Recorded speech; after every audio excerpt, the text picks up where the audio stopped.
अस्सलामुअलैकुम। थोड़ा पढ़ लो। मैं खुशामदीदी NG 503 का लेसन नंबर 16 स्टार्ट करने जा रहे हैं हम। Assessment of language skills part 2।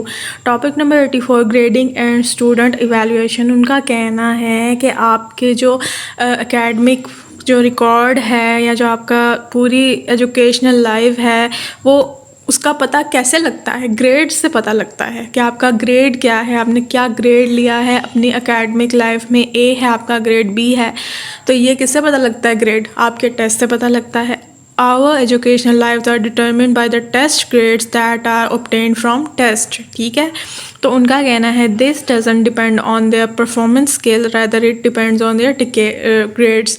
आप किस काबिल हैं, आप किस काबिल नहीं हैं, आपके अंदर कितनी एबिलिटी है, आपने क्या परफॉर्मेंस दी क्या नहीं दी, जो भी है वो आपके ग्रेड पे डिपेंड करता है कि आपने ग्रेड्स कितने लिए। ठीक है, गाइडलाइन फॉर, तो उनका कहना है फिर ये जो ग्रेड्स हैं ये बहुत इंपॉर्टेंट है, इनकी इंपॉर्टेंस को समझें और क्या क्राइटेरिया सेट करना चाहिए हमें इन ग्रेड्स को देने के लिए या लेने के लिए। Guideline for selecting grading criteria. Grade should be based on students achievement only.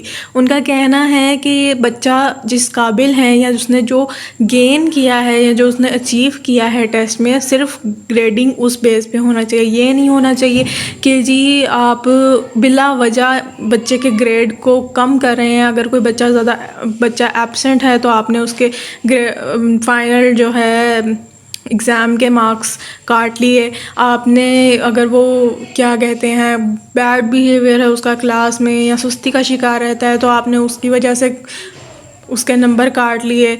बस जो उसने टेस्ट दिया, जो उसने अचीव किया, जो उसकी काबिलियत है उसकी बिना पे उसे ग्रेडिंग दें। ठीक है, ये उन्होंने कहा। और उनका क्या कहना है, the components of final grade need to be explicitly stated in writing to students at the beginning of a term with a designation of percentage for each component. उनका कहना है कि सेशन शुरू होने से पहले आपको चाहिए कि स्टूडेंट को पहले से ही बता दें कि आपको किस किस बेस पे ग्रेड मिलेगा। ठीक है, कि मतलब असाइनमेंट के इतने हैं, कुछ जिसके इतने हैं, और ये सब मिला के आपके फ़ाइनल टर्म में ऐड होंगे और आपके फ़ाइनल टर्म के जो एक्चुअल हैं वो ये है। ये आपको पहले ईच कंपोनेंट जो उसमें मौजूद होगा आपके फ़ाइनल ग्रेड में आपको वो डिफ़ाइन कर देना चाहिए, स्टेट कर देना चाहिए बच्चे को। Calculating grades absolute and relative. ये एब्सोल्यूट ग्रेडिंग क्या होती है और रिलेटिव ग्रेडिंग क्या होती है? If you pre-specify standards of performance on a numerical point system, it is known as absolute system of grading. अगर आप बच्चे को पहले से ही बता देते हैं कि ये आपके असाइनमेंट के इतने मार्क्स हैं, आपके क्विज़ के इतने मार्क्स हैं, आपके फ़ाइनल टर्म के इतने मार्क्स हैं, ये सब मिला जुला के आपके ग्रेड आपके फ़ाइनल टर्म के इतने मार्क्स होंगे। अगर आप इस तरह पॉइंट आउट कर देते हैं, पहले से ही स्पेसिफाई कर देते हैं स्टैंडर्ड्स को, तो जी ये होता है एब्सोल्यूट सिस्टम ऑफ ग्रेडिंग। ठीक है, बट उनका कहना है in many educational context relative grading is more commonly use than absolute grading. उनका कहना है कि बहुत सारे एजुकेशनल सिस्टम्स में रिलेटिव ग्रेडिंग यूज़ की जाती है। MCQs है ये। अब रिलेटिव ग्रेडिंग क्या होती है? ये वो ग्रेडिंग होती है जो हमारे एजुकेशनल सिस्टम में होती है। जैसे जो फाइनल टर्म में जिसके सबसे ज़्यादा मार्क्स होते हैं तो उसको फर्स्ट पोजीशन आती है, फिर सेकंड, फिर थर्ड। मतलब कि बच्चे आपस में compete करते हैं ऐसी ग्रेडिंग में। पहले वाला जो सिस्टम है वो ये हमारी यूनिवर्सिटी वाला सिस्टम है कि आपका अपना अपना है। आपने जितनी परफॉर्मेंस हासिल की उसकी बिना पे आपको मार्क्स मिल जाएंगे और पहले से वो प्री डिफाइंड आपको सिस्टम बता देते हैं कि इस बेस पे आपको ये मार्क्स मिलेंगे। आपको किसी से compete नहीं करना होता, ये आपका अपना ही है। ठीक है, जबकि रिलेटिव ग्रेडिंग में ऐसा नहीं होता। आप पूरी एक क्लास में मौजूद होते हैं, आप एक दूसरे से कम्पीट करते हैं और at the end of the session आपकी ग्रेडिंग के सिस्टम पे आपको पोजीशन दी जाती है, फर्स्ट, सेकंड, थर्ड। ठीक है, और ये ज़्यादातर हमारे एजुकेशन सिस्टम में ये सिस्टम फॉलो किया जाता है। This is usually accomplished by ranking student in the order of performance percentile ranks. हाँ जी, वही बात आ गई कि इसमें बच्चे के रैंक को मद्देनज़र रखा जाता है। बच्चे को रैंक दिया जाता है उसकी परसेंटेज की बेस पे। उसने 98% लिए हैं, वो फर्स्ट पोजीशन पे आया है, सबसे हाईएस्ट अभी तक उसकी परसेंटेज है, तो वो फर्स्ट पोजीशन पे है। Cross cultural factors and question difficulty, इसमें जी है MCQs देख लें। Teacher assign a grade and nobody question the teacher's criteria. उनका कहना है पाकिस्तान में ना बच्चों को खुद को असेस करना नहीं सिखाया जाता कि आपने खुद को कैसे असेस करना है, कैसे बेहतर बनाना है। टीचर जो है वो ही ग्रेड जो है वो असाइन करती है, वो ही अपने मुताबिक आपको नंबर देती है, और उसका जो क्राइटेरिया किस क्राइटेरिया से वो आपको नंबर दे रही है कोई जज करने वाला नहीं है। A good teacher is one who can design a test that is so difficult that no student could achieve a perfect score, a demonstration of the teacher's superiority. ये जी अगेन MCQs। उनका कहना है कि एक अच्छी टीचर वो होती है जो इतना मुश्किल टेस्ट तैयार करे कि कोई बच्चा उसे पार ही ना कर सके, हल ही ना कर सके। इस तरह जी टीचर की डोमिनेंस ज़रा सुपीरियरिटी ज़रा वाज़िया होती है। प्रोटोटाइप्स क्या होती हैं, आप इसे खाका कह लें, नमूना कह लें, या आप एक ड्राफ्ट कह लें। एक जो मॉडल पहले से पहला बना दिया जाता है, उस मॉडल को देख के फिर दूसरे मॉडल बनाए जाते हैं, उसे कहते हैं प्रोटोटाइप। एक मेन पहले प्रोडक्ट तैयार कर दी जाती है, एक मॉडल बना दिया जाता है, उस मॉडल को देख के फिर उसकी कॉपीज बनाई जाती हैं। तो वो जो मेन मॉडल होता है वो होता है prototypes. A pre production model is use to evaluate all types of validity, perceived authenticity and educational appropriateness of student assessment. अच्छा जी, अब इसमें उन्होंने क्या कहा है, एक पहले से ही टीचर को एक मॉडल दे दिया जाता है, एक प्रोटोटाइप प्रोवाइड कर दिया जाता है कि इसकी बेस पे इसको देख के आपने ग्रेडिंग करनी है, इसको देख के आपने अपने टेस्ट वैलिड बनाने हैं, अपने टेस्टों में ऑथेंटिसिटी देखनी है, आपने बच्चे को असेस करना है। वो एक पूरा पहले से मॉडल उन्हें तैयार करके दिया जाता है जिसको एक गाइडेंस के तौर पर उन्हें देखना होता है। Initially, one or more prototypes are made which may guide the teacher about consequences of test results। वही बात होगी कि एक पूरा मॉडल पहले से ही प्रोवाइड कर दिया जाता है कि ये चीज़ होगी तो आपने MCQs बनाने हैं, तो MCQs आपने किस बेस पे बनाने हैं, क्या आपका तरीक़ेकार होगा, किस मॉडल को देख के आपने वो MCQs तैयार करने हैं। तो जी इस तरह ये किया जाता है। Topic number 85 administration and training. अच्छा जी, अब उनका कहना है the delivery of test require an infrastructure and a set of procedure to be followed.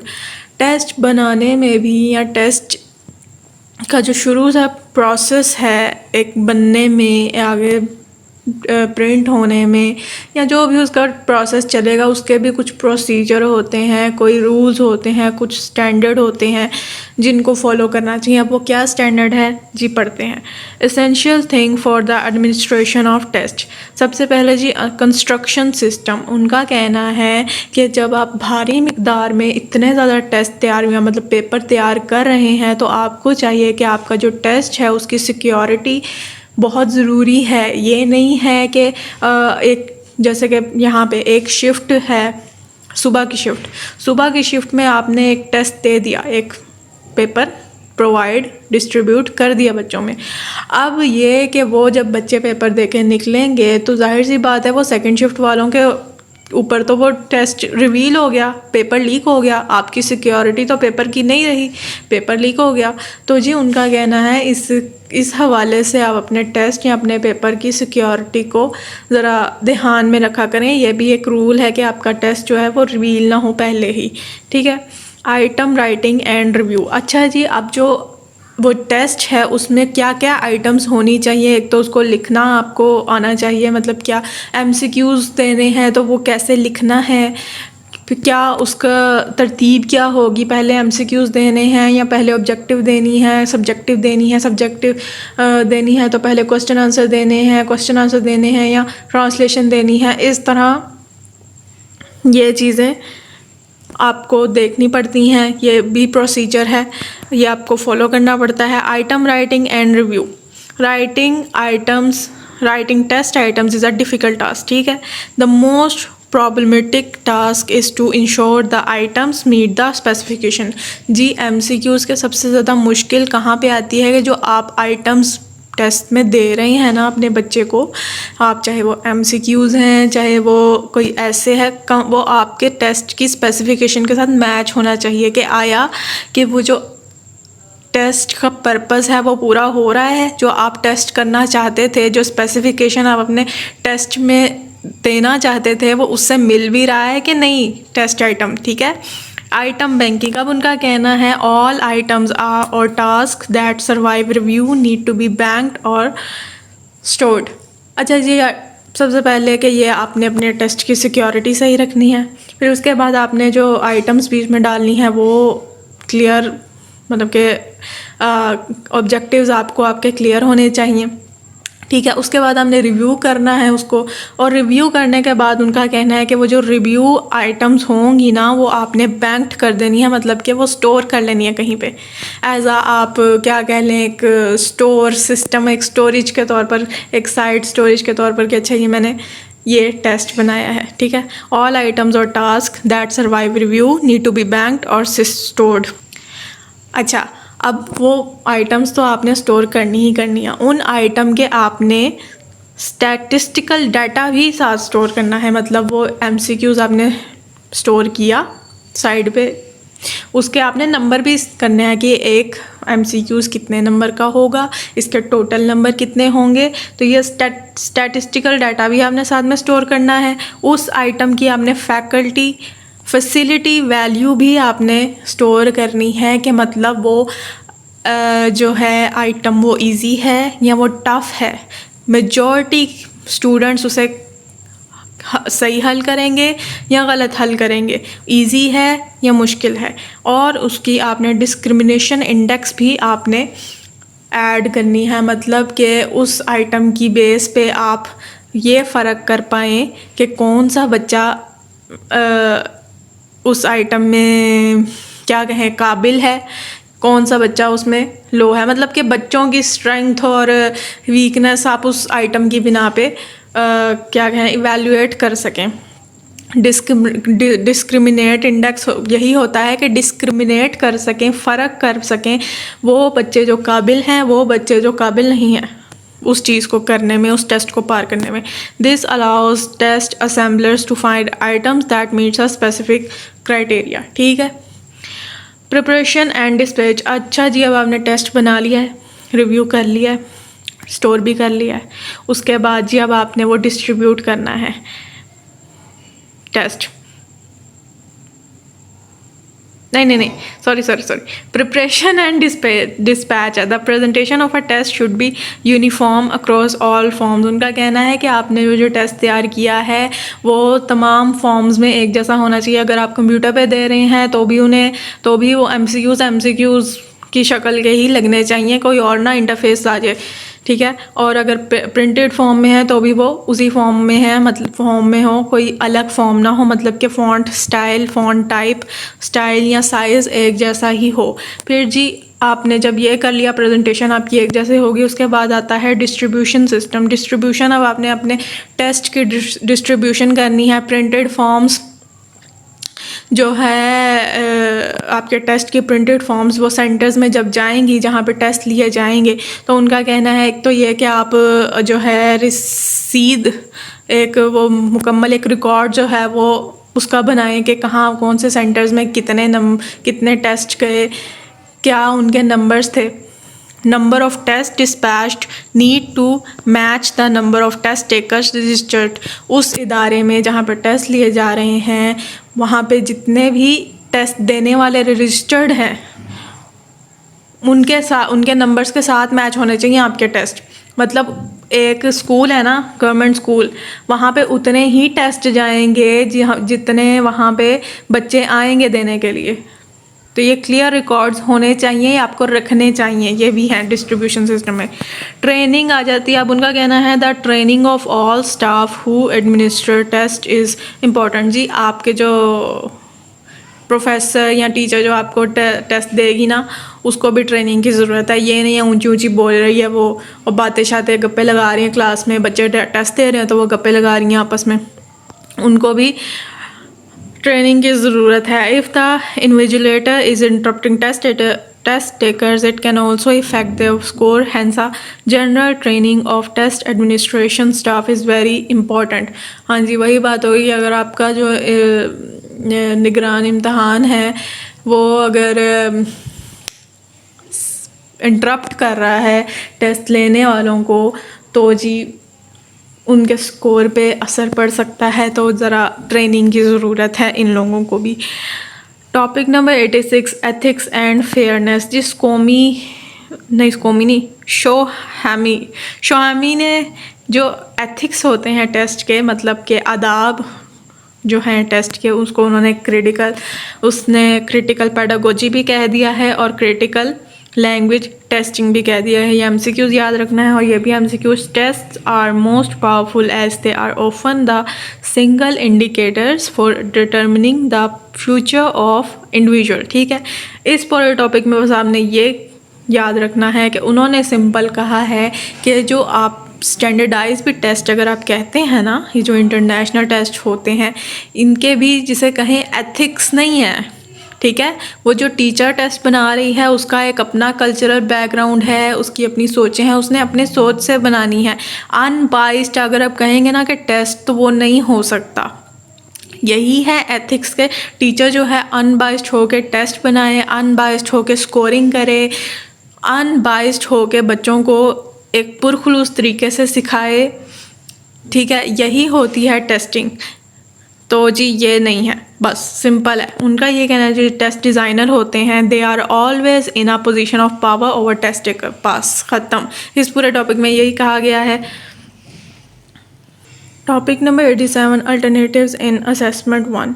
अच्छा जी, अब उनका कहना है कि आप ये जो स्टैंडर्डाइज टेस्ट आपने रख दिए हैं, ये ना जो लोगों की ज़िंदगी पे बहुत ज़्यादा इन्फ्लुएंस करने लग गए हैं। मतलब कि अगर वो आपके टेस्ट इतने ज़्यादा इन्फ्लुएंस्ड हो गए हैं कि अगर वो उसमें फ़ेल हो जाते हैं बाय चांस, तो वो अपने आप को लूज़र समझना लग जाते हैं, या वो कहते हैं बस ज़िंदगी ख़त्म हो गई। तो 1990 में ये जी जो कुछ लोग थे, उन्होंने प्रोटेस्ट करना शुरू कर दिया कि टेस्ट आपकी हर तरह की काबिलियत को टेस्ट नहीं कर सकता।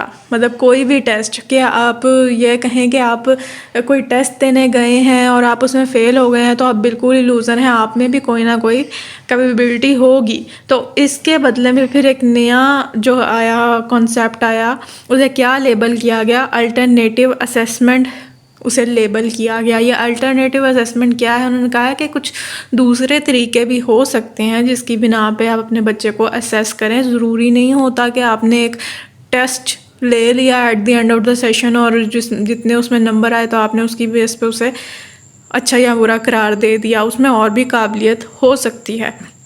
Common characteristics of various alternatives in assessment. क्या करेक्टरिस्टिक होती हैं इन अल्टरनेटिव्स की? Require student to perform, create, produce और डू समथिंग। क्या है जी कि वो जो आप अपनी क्लासरूम में बच्चे को सिखा रहे हैं वो रियल वर्ल्ड कॉन्टेक्स्ट के साथ रिलेट करना चाहिए। बच्चा जो है वो मतलब उसकी नीड्स को आप ध्यान में रखें। ये सारा ना ये अब आगे समझाया हुआ है, ये मैं आपको बताती हूँ क्या है alternatives. Common modes of alternatives assessment वो क्या है कि पोर्टफोलियो सबसे पहला आ जाता है। इसमें क्या है? This one of the most common alternative assessment. Portfolio मेरे ख्याल से मैंने पहले समझा दिया हुआ है। बच्चा जो भी करता है अपना काम, वो एक उसकी पोर्टफोलियो बनाता जाता है, जो जो वो करता जाता है।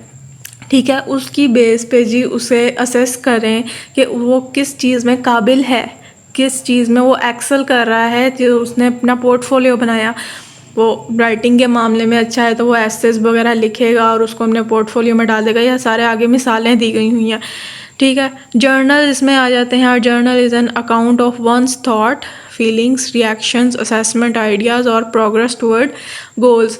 एक जैसे ब्लॉग्स वगैरह नहीं होते, उसमें जो होते हैं अपनी अपनी वो स्टोरी लिख रहे होते हैं, अपने वो जो रोज़मर्रा की रूटीन है वो लिख रहे होते हैं कि आज मैंने ये किया, आज मैंने ये किया, मैं ये सोचती हूँ, मैंने ये करना है, मेरे ये गोल है, फलाना ढमकाना जो भी। तो उसकी बेस पे जी फिर टीचर उसे असेस करती है कि इसमें कितनी कैपेबिलिटी है, क्या किसको किस में इंटरेस्ट है, किस में नहीं है। ठीक है। Most classroom oriented journals are known as dialogue journals. Example MCQ sorry कि ज़्यादातर जो क्लासरूम में होते हैं जर्नल वो ज़्यादातर डायलॉग जर्नल्स कहलाते हैं between teacher and the student. Teacher और स्टूडेंट एक दूसरे से एक जैसे कहते हैं ना रूटीन में बात करना, तो फिर टीचर उसे उन बातों से असेस करती है कि वही उसमें वो उसका बच्चे का किस में इंटरेस्ट है, उसकी नीड्स क्या है, उसका कल्चरल बैकग्राउंड क्या है। ठीक है। Topic number 88 alternatives in assessment part 2। अच्छा, और क्या हैं alternatives? Conferences and interviews. Conferences उनका कहना है ज़्यादातर लैंग्वेज क्लासरूम्स में, राइटिंग की क्लासरूम में ज़्यादातर कॉन्फ्रेंसेस होती हैं। ठीक है। लैंग्वेज क्लासरूम में, राइटिंग की क्लास में ज़्यादातर कॉन्फ्रेंसेस की जाती हैं। इसमें जी उनका कहना है कि पॉसिबल फंक्शन ऑफ कॉन्फ्रेंसेस के यही कि भाई लाइव जो है टीचर आपको मदद देती है कि आपने राइटिंग अपनी कैसे दुरुस्त करनी है, लाइव ही आपको फीडबैक मिल जाता है, लाइव ही आपकी टीचर मदद करा देती है राइटिंग में। ठीक है। ये सारे जी फंक्शन हैं। इंटरव्यू में क्या आ जाता है? It denotes a context in which a teacher interviews a student for a designated assessment purpose. Teacher ने जो बच्चे के अंदर से असेस करना है, जो चीज़ टेस्ट करनी है, वो एक इंटरव्यू के तौर पर उससे बात करती है और फिर उस चीज़ को असेस करती है। ठीक है। कि तुम फलाना यहाँ अगर फ़र्ज़ करो तुम यहाँ पे जाओगे, इस तरह तुम्हें यहाँ पे लिखने के लिए दिया जाएगा, तो फिर तुम क्या लिखोगे, तुम क्या बोलोगे, वो इस तरह उसे इंटरव्यू करती है और साथ साथ असेस करती जाती है। ऑब्जर्वेशन में ये सिंपल जी टीचर आपको ऑब्जर्व करती है। Observation is a systematic planned procedure for real time. ठीक हो गया। सिंपली वो आपको ऑब्ज़र्व करके ये असेस करती है कि आपका किस में इंटरेस्ट है, किस में नहीं, आप किस में काबिल हैं, किस में नहीं है। सेल्फ और पीयर असेसमेंट। सेल्फ असेसमेंट ये कि टीचर आपको खुद को असेस करना सिखाती है। ठीक है। फिर पीयर असेसमेंट के ज़रिए वो ये करती है कि आपके जो इस तरह ग्रुप एक्टिविटी करवा देती है या प्रमोट करती है कि आप अपने पीयर्स वगैरह से मदद लें, तो इस तरह वो एक कोऑपरेटिव लर्निंग आपको सिखाती है जिसके मदद से आप असेस कर सकते हैं या वो आपको असेस कर सकती है। ठीक है। Types of self and peer assessment. Types of self और पीयर असेसमेंट में क्या आता है? डायरेक्ट असेसमेंट आती है। आपने कोई परफॉर्मेंस की तो जो पीयर्स होते हैं वो मतलब कि ये जो आपने परफॉर्मेंस करनी है ना, वो कोई स्पेसिफिक स्किल के हवाले से करनी है। मतलब आपने कोई अपनी स्किल आप इवेलुएट करवाना चाहते हैं, असेस करवाना चाहते हैं, तो आप वो परफॉर्म करेंगे और जो पीयर्स होंगे वो डायरेक्ट असेस करेंगे। इनडायरेक्ट असेसमेंट क्या होती है कि एक जनरल एबिलिटी, जो एक जनरल कॉम्पिटेंस है, जो आपको आम तौर पर चीज़ें अगर आपको समझ आ भी रही हैं कि नहीं, ये असेसमेंट वो वाली होती है कि इस तरह पीयर्स आपको असेस करते हैं। इसके अलावा जी क्या होता है? Takes larger chunk of time with a view to rendering an evaluation of general ability. आप जो अपनी जनरल एबिलिटी है आपकी, जो आप उसे इवेल्युएट करने के लिए एक पूरा प्रोसेस से गुजरते हैं, थोड़ा टाइम लगाते हैं कि अच्छा मैंने उसको ऐसे इवेल्युएट करना है। टीचर भी आपकी मदद करती है, आपके पीयर्स भी आपकी मदद करते हैं। इसके अलावा मेटाकॉग्निटिव असेसमेंट होती है। जो पीयर्स होते हैं वो आपको साइकोलॉजिकली असेस करते हैं कि आपका थिंकिंग प्रोसेस क्या है, क्या आप कहाँ से आप सोचते हैं। इसके अलावा जी क्या होता है? Also keeping an I of the process of their pursuit. इसके अलावा जो टीचर होती हैं या पीयर्स होते हैं वो आपके जो क्या कह लें, एक गोल है, उसको आप हासिल करने के लिए क्या क्या किस प्रोसेस से गुजर रहे हैं या आपका इंटरेस्ट किन चीज़ों में है, उसके ऊपर भी वो नज़र रखते हैं। सोशो इफ़ेक्टिव असेसमेंट इसमें जी आ जाती है। इसमें क्या होते हैं? पीयर्स जो होते हैं आपके कल्चरल बैकग्राउंड, आपके जो इमोशनल जो होते हैं डोमेन्स, उनको भी असेस करते हैं कि आपका क्या सीन है। स्टूडेंट जनरेटेड टेस्ट इसमें आ जाते हैं कि स्टूडेंट्स जो होते हैं वो टेस्ट बनाते हैं और एक दूसरे को देते हैं, उससे वो इस तरह असेस करते हैं। मतलब पीयर्स ही आपस में एक दूसरे को ऐसे देते रहते हैं। ठीक हो गया। बस इसी के साथ तो हमारा लेसन ख़त्म। अपना ध्यान रखें, दुआ में याद रखें। अल्लाह हाफिज़।